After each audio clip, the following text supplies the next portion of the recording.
দেখলে আজকে সরস্বতী পুজো আমাদের ছোটবেলা থেকে দেখে এসেছি, স্কুলে কলেজে পাড়ায় মহল্লায় অনেকের বাড়িতে সরস্বতী পুজো হয়।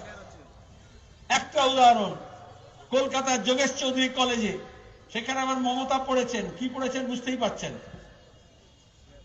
সেখানে সরস্বতী পুজো নিয়ে হয়েছে, আরম্ভ হয়ে গেল। আগে দুর্গাপুজোর সময় এই বিজেপি গোটা দেশে বলেছে পশ্চিমবঙ্গে মমতা পুরো বাংলাদেশ করে দিয়েছে, মুসলমানদের রাজত্ব করে দিয়েছে, এখানে পুজো করতে দেয় না। মিথ্যে কথা বলেছে। তাহলে এবারে কি করলো? তৃণমূলেরই একটা গোষ্ঠী একটা মুসলমান নাম নিয়ে বলল এখানে সরস্বতী পুজো হবে না। ব্যাপারটা পুজো পুজো নয়, তা নয়। ব্যাপারটা পুজোর চাঁদা, সেই চাঁদা দিয়ে মদ, মাংস, ফিস্ট, মৎসব। কলকাতা চিত্তরঞ্জন কলেজ, তার একজন প্রাক্তন তৃণমূলের এমপি, এখন এমএলএ, সে কলেজের চেয়ারম্যান। ছাত্ররা বলল সে ভদ্রলোক, আদৌ যদি ভদ্রলোক হয় এমএলএ, যে ছেলে মেয়েদের সরস্বতী পুজোর চাঁদার টাকা মেরে দিয়েছে, মমতাকে ওকে কলেজ কমিটি থেকে সরিয়ে দিতে হয়েছে এই গত সপ্তাহে। আর এখানে যোগেশ চৌধুরীতে বলল কে চাঁদা দখল নেবে এই নিয়ে লড়াই। আর গোটা দেশে মিডিয়া থেকে আইটি সেল বিজেপি বোঝাচ্ছে দেখো ওই সাবির আছে, ওই জন্য ওখানে পুজো হতে দিচ্ছে না, হিন্দুরা একসঙ্গে হয়ে যাও। তাহলে তৃণমূল বিজেপি আর বিজেপি তৃণমূল একে অপরের পরিপূরক। বিজেপি তৃণমূলের লড়াই হচ্ছে না।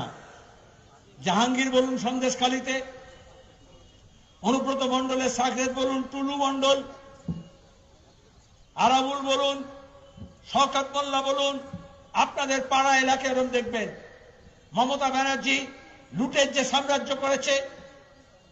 স্কুলে মাদ্রাসায় ভর্তির ব্যাপারে পরীক্ষা নিয়ে যে দেবে, রেজাল্ট করবে তারা নয়, টাকা নিয়ে চাকরি হবে, চাকরি বিক্রি হবে, গরু পাচার হবে, সোনা পাচার হবে, কয়লা পাচার হবে, লুটের রাজত্ব তৈরি হবে।